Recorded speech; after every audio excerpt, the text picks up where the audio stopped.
welcome back to Gigi's Joy Corner. I sure was hoping that you would come back because it always brings me joy when I see you. Do you know what else brought me joy this week? I went to visit some of my grandchildren and look at my new necklace. My sweet little Naomi made me this necklace and it made me feel so special. And then I got a beautiful picture. Oh my goodness, this was drawn especially for Gigi by Nathan, and he's another one of my grandchildren. Nathan and Naomi have two little brothers, and they make me feel special. And we also have some cousins of theirs that live in Atlanta, Will and Sarah, and they make me feel special. So guess what we're going to be talking about today? How special God made each of us. Now, do you remember last time I had something other than a picture sitting on my table? I had joy, didn't I? Well, today I have something other than my picture on the table. It's a beautiful flower arrangement, but look right in the center. Do you see a new little sign? It says, Scatter Joy. And that goes right along with our Bible verse that we always like to say. Let's say it together today. Rejoice in the Lord always. And again I say, rejoice. Philippians 4:4. You know, if we're rejoicing always, we are scattering joy everywhere we go, aren't we? Well, today we're going to be talking about how God made each of us special. As a matter of fact, I want to read from the Bible first today before we read our book. And the Bible verse that I'd like for us to talk about today is from Psalm 139, verse 14. Psalm 139, verse 14. And it says, I praise you because I am fearfully and wonderfully made. Let me read it one more time.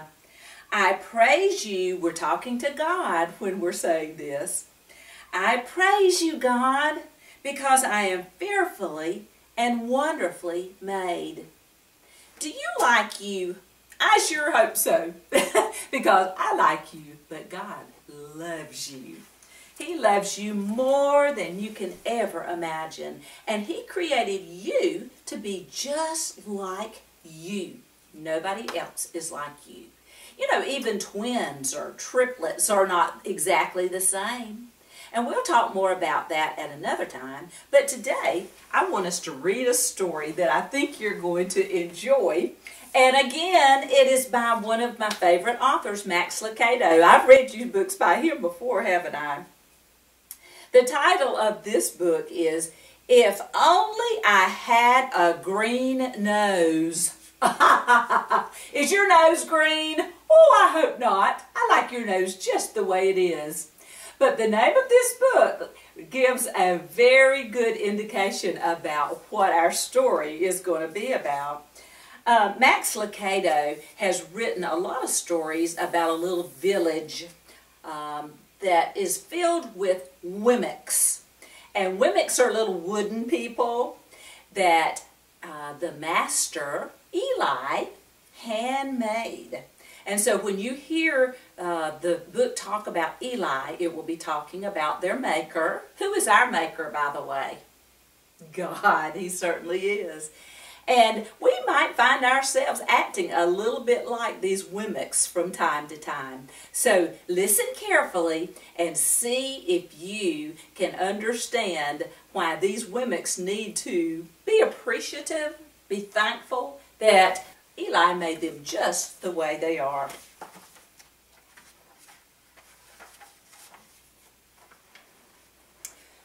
Lucia and Punchinello looked out the window of Eli's workshop. Like other wemmicks, they were wooden people. But unlike the other wemmicks, they weren't standing in line in the village below.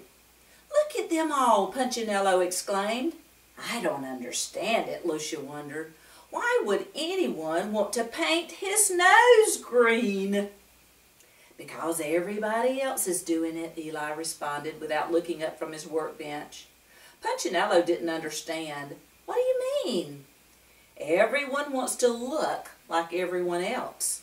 Sometimes it's square hats. Sometimes it's tall shoes. Why, last year the big thing was yellow ears. Now it's green noses. Everyone wants a green nose. Do you see Punchinello and Lucia looking out the window at the long line of people standing down to get their noses painted green? Does a green nose make them smarter? Punchinello asked. No. Does a green nose make them stronger? No. Does it make them faster? No. Then what does a green nose make them? Eli looked up and smiled. Greener. That was all it made them, was greener. But his smile left as he looked out the window at the long line of Wemmicks. They think they'll be happier if they look like everyone else. But I made them different on purpose. Freckles, long noses, bright eyes, dark eyes. These were my ideas. Now they all want to look the same. Not me, said Lucia. I'm happy just the way you made me. Me too, agreed Punchinello. I don't need a green nose to feel special. Then he paused and looked at the village. But I would like to see how a green nose looks up close. Want to go? God made us special too, didn't he? Just like Eli said that he made all the women special. Eli smiled as the two stood to leave. Just remember, I made you different on purpose, he told them. From street level, the line looked even longer and the noses even greener. Lucia and Punchinello worked their way to the front of the crowd and watched as one Wemmick after another stepped into the nose coloring store and came out painted. It's the latest thing, barked a Wemmick on the sidewalk. Don't be the only Wemmick with a plain nose. Who is that? Asked Punchinello.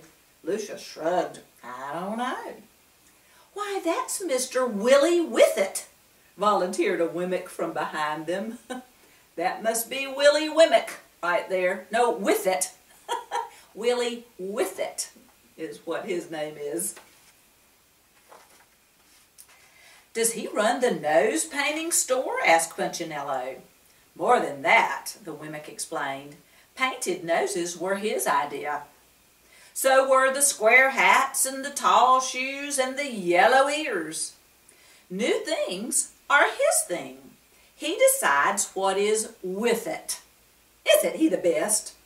Well, Lucia and Punchinello took a good look at this tall Wemmick with the deep voice and big smile and tall hat and green bow tie that matched his oh-so-great green nose.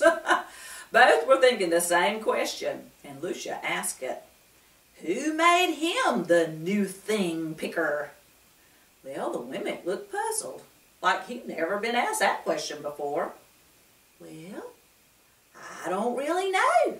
He always has. Then his eyes brightened. Wait, look, here comes a new nose. Oh, the Wemmick said. Ah, admired some of the others. The just-painted Wemmick didn't stop to speak. He just kept his nose in the air and walked past.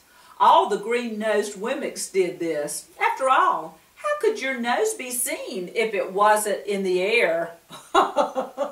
You know, lots of times when people walk around with their noses in the air, we say they're kind of stuck up, kind of stuck on themselves. Snobby, maybe, is the word. Walking around high-nosed, however, was risky. Wemmicks walked into walls, doors, and even each other. Lucia and Punchinello had to be very careful. One Wemmick took up the whole street. Oh my. Step back, he announced. It was the mayor. Make way, every Wemmick. My wife is coming in for a touch-up. With one hand he waved back the citizens, and with the other He guided her through the crowd. "Horrible! Just horrible!" she cried, covering her nose with both hands. "I chipped some paint when I bumped into a tree. Now the real me is showing. Horrible! Just horrible!"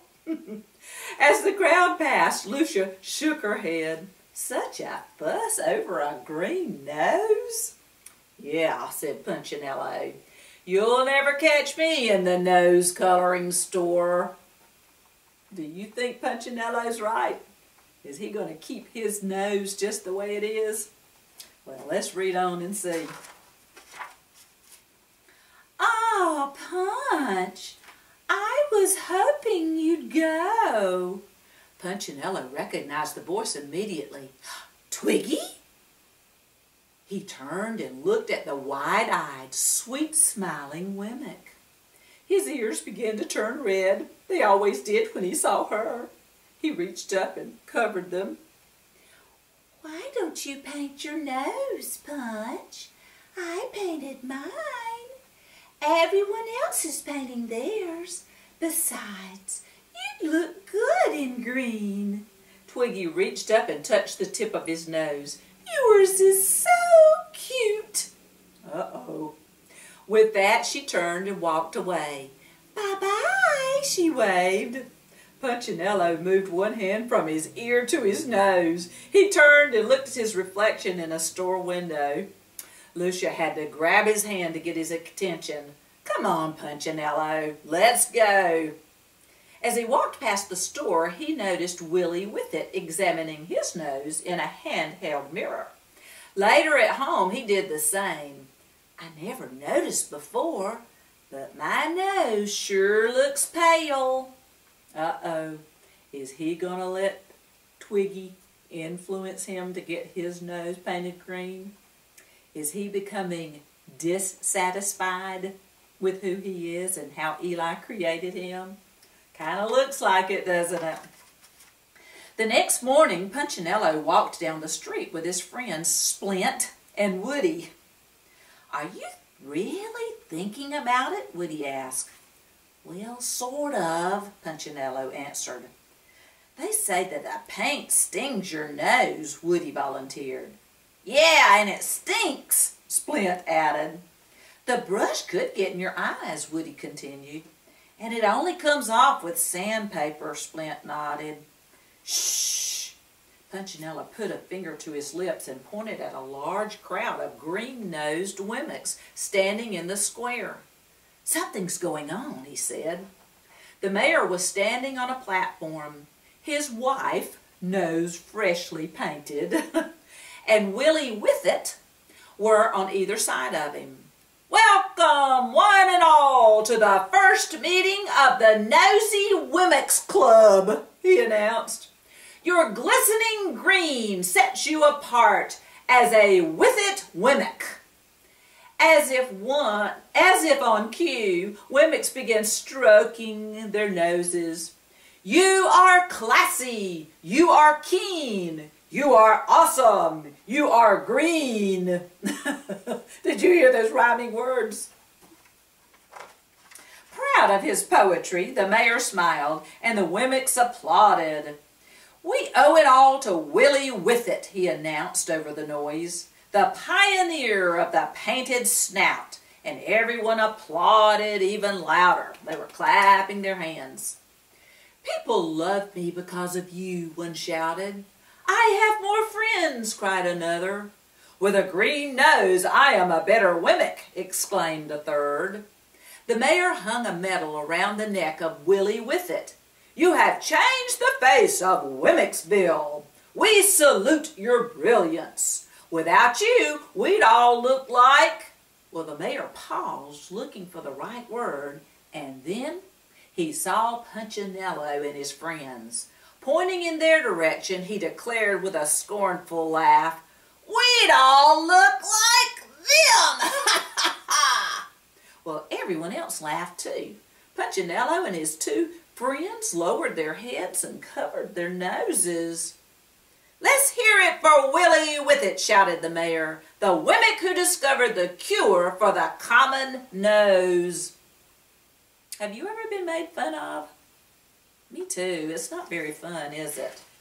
But you know what? That's what we call peer pressure that these people were putting on Punchinello and his friends. Let's see what happened. As the townspeople shouted and applauded, Woody, Splint, and Punchinello quickly turned and walked away. They didn't stop until they stood in front of the nose coloring shop. Uh-oh. Within a matter of minutes, all three were painted and walking down Wemmick Lane. They were influenced by the others, weren't they? "Hey, Punchinello," asked Splint, pushing his nose upward. "Am I doing it right?" Look, they've got their noses all up in the air. Punchinello didn't look. "I can't see you, Splint. If I turn, my nose won't be in the air." "Whew, this is tough work," Woody added. "Not only do you have to get painted, but you have to walk weird." "Yeah, Yes, but doesn't it feel great to be with it?" Punchinello asked. And for a few days it did. They hung out with other green noses and made weekly visits to the nose-curist for a nose polish. They bought nose gloves for cold days and nose brellas for rainy ones. All three read Willie Whittett's new book, Winner by a Nose. Most of all, they enjoyed looking down their noses at the unpainted Wemmicks. That's not very nice, is it?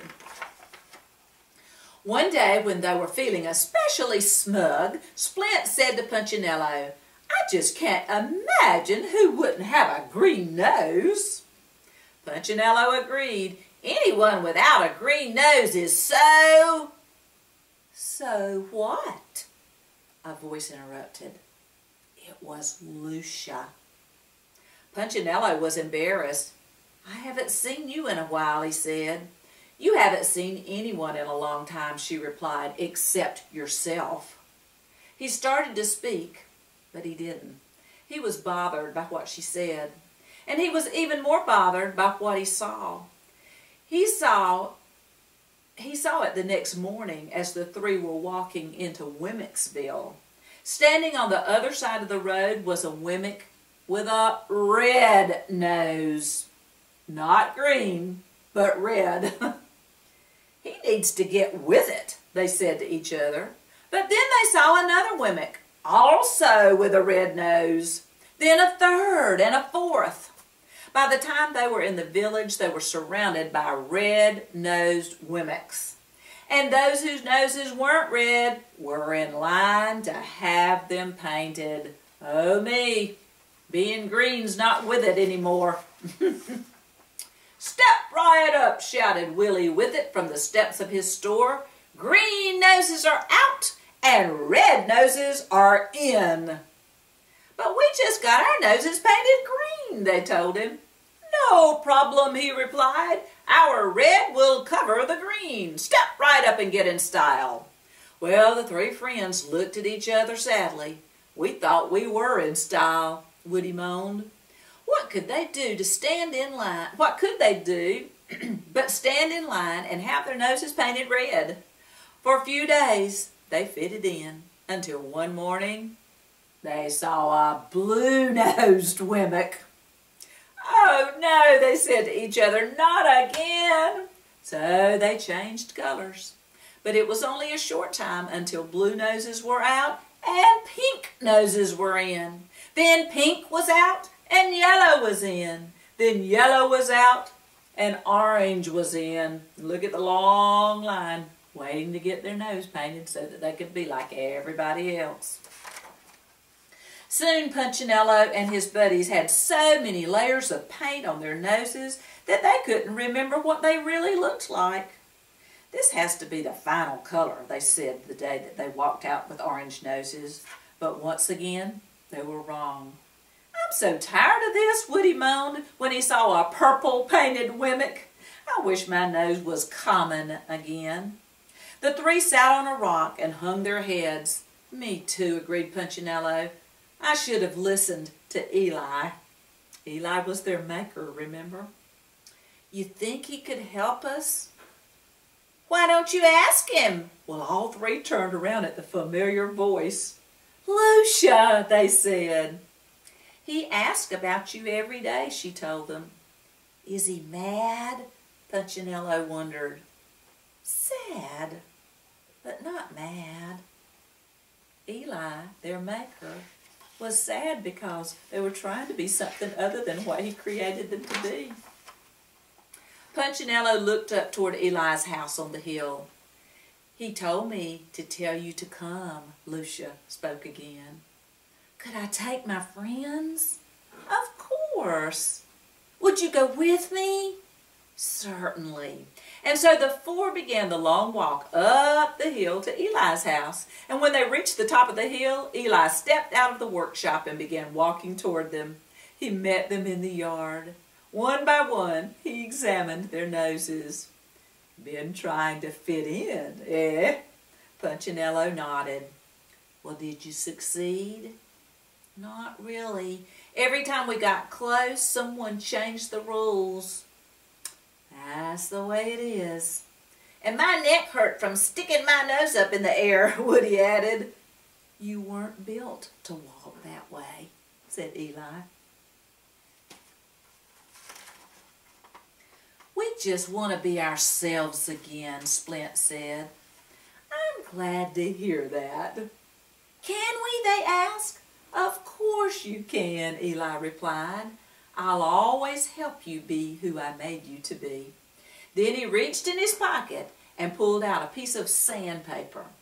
"But it's going to take some time," he said. And so Punchinello and his friends followed their maker into his workshop, where he spent the rest of the day removing the paint.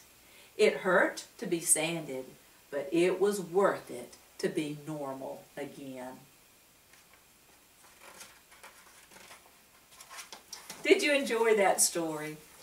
I did, and I think that not just boys and girls, but us grown-ups need to remember that we don't have to be like anybody else except for who God created us to be. Each of us is special, and we're going to make mistakes. Sometimes we're going to wish that we were like somebody else, but just like Eli, God understands, and He's always willing for us to come back to Him. And when we talk to Him, that's praying, isn't it? When we talk to God, we're talking to Him as our Heavenly Father, and He will listen to us. Sometimes we have to say, "Sorry, God, I did something that I wasn't supposed to," or "I was trying to be someone that you didn't create me to be." And He will forgive you, and He will help you to grow into a better person, help you to be exactly who He created you to be. And you know what? When you're in the center of His will, doing what He created you to be, you will have J-O-Y, joy in your heart. You knew Gigi would have to say something about joy at the end too, didn't you? So let's remember that we are fearfully and wonderfully made by God, our Heavenly Father. Scatter joy everywhere you go. Rejoice in the Lord always. And again, I say rejoice. Thanks for joining me, and hurry back next time to Gigi's Joy Corner. Bye-bye.